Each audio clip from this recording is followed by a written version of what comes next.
Assalamu alaikum warahmatullahi wabarakatuh, everybody. This is Preacher Mars, host of the SOS and Shout Out Show. Hope that you are having a fabulous Wednesday. We have so much to talk about today. Want to give a shout out to some of my heroes. Want to give a shout out to Congressman Ilhan Omar, who was in Minnesota when she was attacked. I just want to give it up for Muslim sisters, black women who do not take they don't take no junk. So a young man, a drunk, everything. He's had like 10 DWIs or whatever, DUIs. I think the point of the matter is he messed with the wrong sister. And while there were people to subdue this man after his brazen attack, I think she would have been 10 toes down. I think she would have whooped him. I believe the people that jumped that man, took him to the ground, saved his life, because if he had to go one-on-one, I think Sister Ilhan might have killed him. All right, that's number one. And number two, I want to say we are very excited because we're moving into Resilience Con in Houston, Texas. We have over 20 imams coming in to the city of Houston, Texas. They're going to be giving khutbahs citywide. They're going to have family nights. Preacher Moss is going to have a comedy show on Saturday. I'm affectionately naming the title. It's going to be called Joy is Still Allowed, Comedy for Tough Times. It's a prelude to a tour I'm going to be kicking off at the end of April. So please, please, please make dua for me. When we do these independent tours, it's interesting. It's very gratifying, but it's a lot of heavy lifting. But I believe this is probably the only way we're going to be able to get this kicked off. I'm very, very bullish on this. I have to tell you guys, there's something that's going on. If you're in Facebook land, there's something going on. If you're Instagram land, there's something going on. None of the feeds are working at this point in time. I literally have 3 feeds that are out. The only feed that's out there is going to be for YouTube. Unfortunately, I don't have no idea why this is doing that. But I don't know. Maybe it has something to do with the subject matter. Our title that is called Soul on Ice, and that's Soul on Ice, which is a Black perspective on ICE, the Immigration Customs Enforcement Agency that has been wreaking havoc throughout the country. We have 2 deaths in the city of Minneapolis, not the state of Minneapolis, just the city of Minneapolis. And this is indicative, brothers and sisters, of a particular type of playbook. And so I took the idea Soul on Ice. Shout out to Eldridge Cleaver, formerly, he's passed away, but you can look him up. He's a former Black Panther. His politics were questionable after he came back from exile. I don't want to get into that, but I want to talk about Soul on Ice. And in this space, I want to make sure that I touch on a couple of things. A couple of things I want to touch on. Number one, I want to touch on the fact that this particular episode in Minneapolis, many of us saw it coming. Okay, many of us saw it coming. And here was a prelude. The prelude to it was George Floyd. and the amount of emotional, I want to say emotional resources that went out towards this situation. A lot of people don't even understand really what it is. This was a prime choice. To go to Minnesota was a tactical choice. It was a strategic choice. This is the place that's been defined as a blue state, but and I don't even say a liberal state. In that area, Minnesota, Wisconsin, the whole idea has been to disrupt. One, I want to say quality of life. Two, they want to disrupt the whole idea of democracy. And three, they want to employ the fact that if we're here, you are under our control. That is a learned helplessness that they're trying to teach people, whether it be in Chicago, whether it be in Minneapolis, whether it be in DC. And what you're seeing is the people rebut that.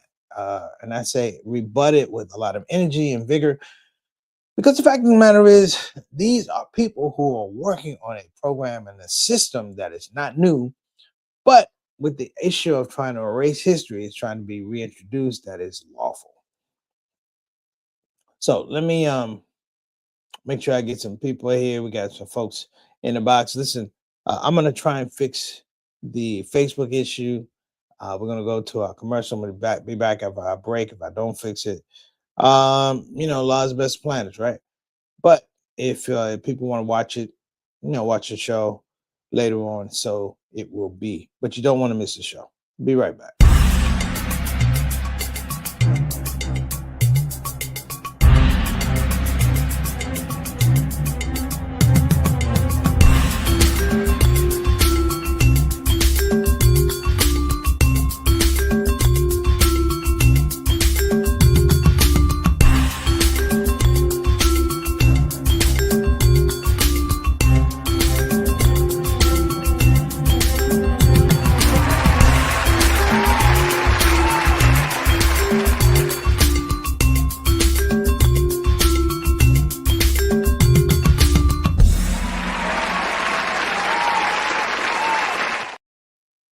All right, we're back. Listen, I want to get into our comment section. We have some people who are in our section. Want to give a shout out to Sister Ree. Assalamu alaikum warahmatullahi wabarakatuh to Sister Ree. We need to talk. Inshallah, maybe we can talk later today or tomorrow. I hope everything is well with you and your family. This is nothing urgent, but I want to address a couple of things with you. Make sure that you and I are cool. That's number one. Nothing, like I said, nothing, zero urgent. I want to give a shout out to Brown Boy. Wa alaikum assalam wa rahmatullahi wa barakatuh. Thanks so much for joining us. Bilal Salahuddin, our beloved brother, he and his wife, Sister Sonia Dr. Salahuddin, our regulars. And I want to make sure that we give some shout out. I want to give a shout out to my main man, my candidate from Jelani Networks. I want to give a shout out to Rick Slafford, one of my brothers. I want to give a shout out to JT, Johnny L. Thomas in the city of Milwaukee. And I want to give a shout out to my main man, Ziad Hummus from Toledo, Al Medina Community Center. Listen, they hosted me this weekend. We had an amazing show. When I say an amazing show, we had an amazing show. The people came out there. The weather was 8 below, 11 below. And a couple things happened. I want to also send condolences to the family of Imam Nadir Ahmed. Imam Nadir Ahmed from Ikhlas Training and School out there. He was the principal for so many years. A giant. When I say a giant, I do mean a giant, and the way he carried himself and established the whole identity of Islamic education in the Detroit area, making it affordable, making it accessible for everybody. A pioneer, absolutely a pioneer. And his janaza was nothing to mess with, because people came out in sub-zero temperatures to pay their respects, and I was one of them. Okay, let me throw this out. I don't think anything is going to work with Facebook or my Instagram or anything like that. I think all we have today, unfortunately, we just have YouTube and one of the Facebook pages. There's been a lot of negative trending the last couple of days, really for the last couple of days since the murder. Let's call that the murder by ICE of a young man, a Caucasian man. I'm not even going to say his name, brother Alex. This is a prime example of why all of us should be looking at this next election. The only way you're going to remove an evil mandate or an illegal mandate is you have to vote it out. Unfortunately, this is the only way you can do it. When you play the rules of the government, and we talk about illegal democracies, we talk about people who are dismantling the Constitution, people who believe that the democracy applies to one group of people and not to another group of people. Hint Jim Crow, hint segregation, hint slavery. What you have is an unbalanced society. And the evil part of it, and I do use the word evil, and I use it surgically. The evil part of it is it's a plan that people believe they can do because it's been done before. Years ago I talked about, not a years ago, maybe a year ago, I talked about the homeless situations, right? People say it's unhoused. I don't give a damn. I say homeless, you say unhoused. I say tomato, you say watermelon. I could care less. The fact of the matter is there was a plan for people to be homeless, unhoused in Washington, D.C., and it began with the Reagan years. It began with the Reagan years and the fact that the Reagan administration and all his cronies felt like we could save tons of money, keep it, give it to our friends if we could dismantle the whole scope of mental health in the Washington, D.C. area. Beginning with St. Elizabeth's Hospital, which was the main functioning center for people who had severe mental health issues. The Reagan administration, even before Jimmy Carter got out, they destroyed, they got rid of all of the initiatives to help these people. And what they did was they privatized, hear me now, they privatized mental health, whereby they weren't going to pay for it. But what you could do is if you had mental health issues, they had people that you can go to, but you had to pay for it. Can you imagine that you need mental health support, mental health treatment, therapy, and somebody's going, yeah, we're supposed to give it to you for free, but you can go over here and you pay for it. And the fact of the matter is, the people you were going to, they were like bots. These people weren't trained to handle mental health issues. And what happened was you had a population after maybe a year of people who were living on the street, of people who found the marketplace for distressed living, and they made it work, and they created their own communities. And of course, just recently, Donald Trump, what did he say? I want to give it all the homeless. Well, this economy that your structure, that your predecessor has structured, had led to this scenario. What does this have to do with Minnesota? Soul on ice. Well, soul on ice is a play on words. SOUL, soul on ice, which is people who have an emotive and connected response to humanity. That is the thing that will overthrow this whole idea of ice. You know, the thing, if you look at the marketing of ice, that we can't talk, police people don't have their faces covered, right? You know, who has their faces covered that come and pay people out of houses traditionally? It was the KKK. It was the Klan. And the Klan operated under the auspices of, if the law was not there to intercede, then their law was the one that was perfectly designed to intercede. That their law was the law. In the old days, when people got hung and people had their crosses burned, when they called the police department, nobody answered the phone. You know why? Because the police were the ones who were doing the hanging and burning the crosses. Well, now we have the same thing. We have in this year, we have what is spiritually, emotionally an absentee president. We have an absentee president. When I say absentee, what is he absent of? He's absent of morals. He's absent of ethics. He's absent of empathy. He's absent of just basic human kindness and mercy, because it's such a power grab. And at this point in time, when things don't work out, mark my words, when these things don't work out, he will try to grab more and more power. Why is this important? Because the people around him don't feel empowered unless they're able to do these things. A man with a cell phone, a visible cell phone, whom he's basically protecting somebody that you push down. Hear me now. Push down. The problem with ICE is, damn, it's not that you got caught doing illegal things. The problem is just you keep getting caught. I'm tired of you saying doing bad things. I'm tired of you violating people. It's like a bad movie. Shout out to brother Eric. Shout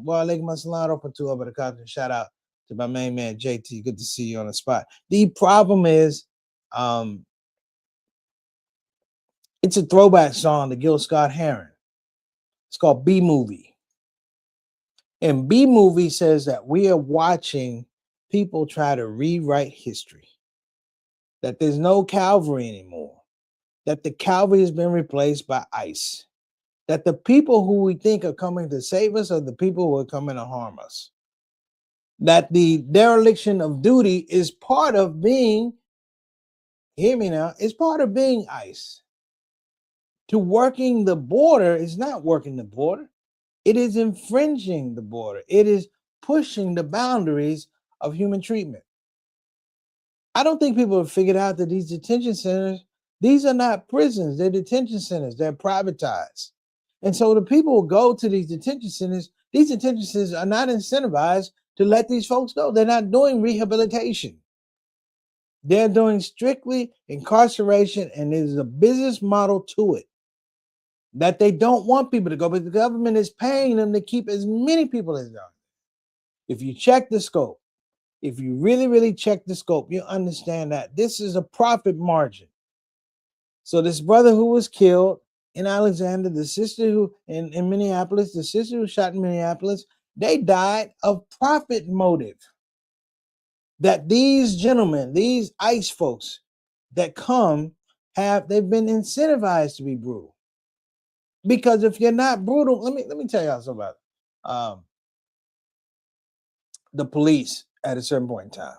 Okay, here's the problem with the police. The police are incentivized to not so much keep the law, but enforce the law. Now, the problem is if there's no law to be enforced, and what it means there's no crime, then there's a problem because they're incentivized to do that. It's just like at the beginning of the month, a police officer in a small town has to write a certain amount of tickets. Why? To keep his job, but also to keep functionality at City Hall. This is the same thing. And it's only going to be a certain amount of time, and they're not talking about it. Because there have been Black people who have been killed by ICE. There have been Latinos who have been killed by ICE. It just so happened that we caught this on camera. You know, the advent of the portable camera. See, when you go back to the 60s, and this is something I really want to emphasize. When you go back to the 60s, there was a narrative. Because what we don't have now is we don't have a movement, right? We're not in a space where we're creating a movement. Even at this particular point in time, you know how easy it would be to create a political action committee based on the atrocities of ICE,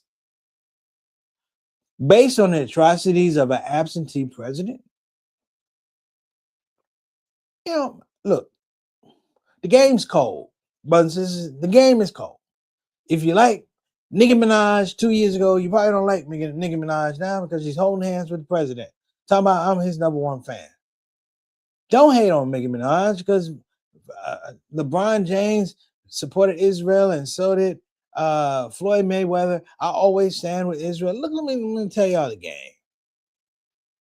There's very few people these days, but there's very few people who are going to hold on to their integrity even if it takes their life, even if it causes them to lose their life. That their level of commitment has been determined that we don't have a level of commitment. That even when we do protests, they're more like social gatherings of people who have tepid feelings towards the government. They know we're not going to tear stuff up. They know we're going to be peaceful.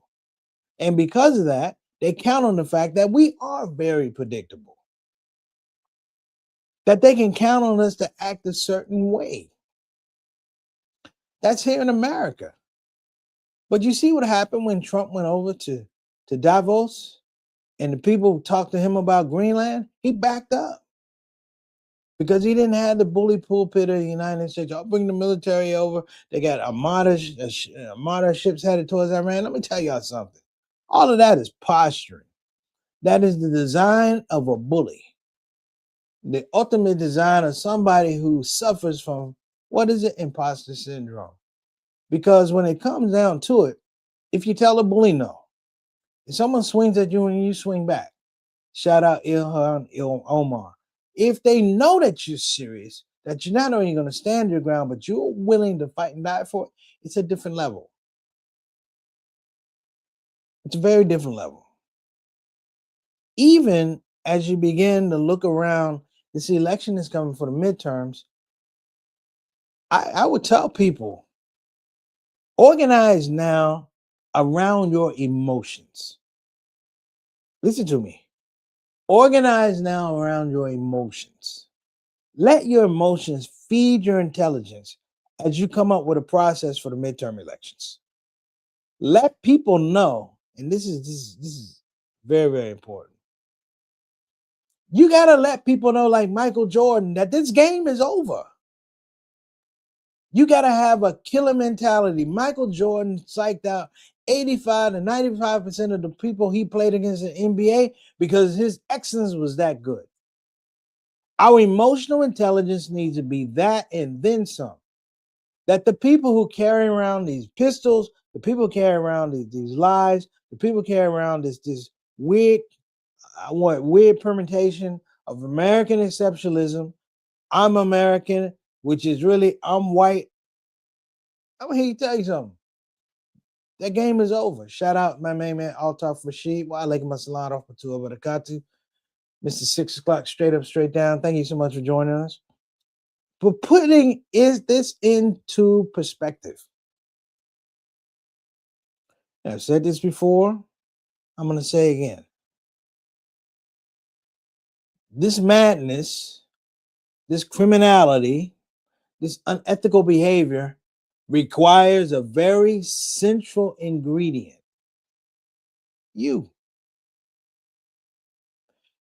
If you take 2 thieves and put them in a room with 3 thieves, you know what they don't do? Steal. But if you take 3 thieves and put them in the middle of Walmart, they'll take it all. Because 3 thieves know they don't amount to anything that's productive in terms of criminality. We, brothers and sisters, have to stop opening the door for Walmart, and we need to put a lock on the door. They need to stay where they are. I'm not talking about prison, but there are ways to make sure people stay. And I know it's ways to make people stay where they're supposed to stay because they did it to black people. Redlining, you got to be out of this town, be out of here by the time the sun goes down. This is the mental game. Make no mistake, this is the mental game. The worst part about whiteness, if you allow me to engage this, the worst part about whiteness is the fact that 24/7, 365, they're always crying wolf. That something is always wrong. Something is always slanted against them. Oh, you slighted me. Oh, that's not correct. Oh, you hurt my feelings. And I'm talking about in a direct type of way. Forget about how you hurt my feelings. You killed this man. You locked this man up unjustly for 40 years. This woman was raped. Our schools are bad. But somehow, someway, I'm supposed to center all this energy, this logic, this emotional intelligence to do what? To allay your fears. To make sure that whatever you do, you're comfortable in doing. The Lakota Indians wrote an interesting treatise about whiteness in America. They said it's the tree you put in the ground, it doesn't grow, but it kills everything else around it. It's the tree you put in the ground, it doesn't grow, but it managed to kill everything around it. That the idea of sacred ground is now not sacred ground, it's sacrifice ground. That many Native Americans won't even go near this place because it's the blood in the ill will towards the forefathers and their spiritual brothers and sisters. The Lakotas got it right. Donald Trump will not go anywhere. This is a lame duck president. He will not grow. And when you have somebody who's a narcissist and they know that something will not grow, they look at everything that else is growing and they will kill it. They will kill it with policies. They'll kill it with lies. They will get other people to kill it. Let me tell y'all something. The most dangerous thing that's out here is that an environment has been created. An environment's been created. And if you're not looking carefully, with the sleight of hand, we look at ICE not understanding that there's an outgrowth of people, MAGA and the like, who are wishing I could do the same thing as these folks over here. And will, in fact, employ the power of law in their minds to do the exact same thing. You have to worry more about the MAGA people coming and burning down your house than ICE pulling you out of your house. This is the game. And I implore everybody. I implore you. I implore myself. Listen, start looking not so much where the money is, but where the money's going. We are a country basically have a doomsday clock. Did you hear about this? The doomsday clock isn't working. Why would you have a doomsday clock that counts down when America will perish? Will have a catastrophic accident. But this is the mentality of people. Donald Trump wants to put a ballroom in the United House, in the White House. Here's the deal. You renting. You don't own it. You're a renter. My brother had an apartment off of Humboldt. NRA JT, we had an apartment off of Humboldt back in the day. We couldn't just say, you know what, we're going to renovate and knock this window, knock these walls down and expand over the next 2 apartments because we want to. No, you can't do that. But here's the thing that's been suspended.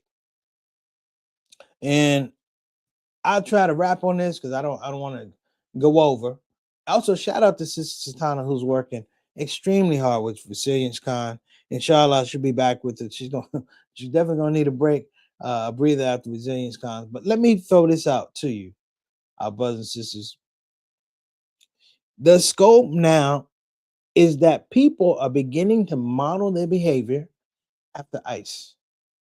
They'll never have a job as Border Patrol. They'll never have a job as ICE. And let's be real clear. These people are not trained people. They're not getting training. They don't understand what it is to do community patrols. They don't understand what it is to do community relations. ICE doesn't have a liaison for community relations who goes out and speaks to the people. They are specifically out there to go out what? Intimidate and deport. Intimidate and deport. There's no system here. Like JT says, white delusionism is real. Yes. American exceptionalism is white delusionism, which is the fact that, and be careful with this one, if you're too silent, they think that they have your approval. They think that this is, you're good with it.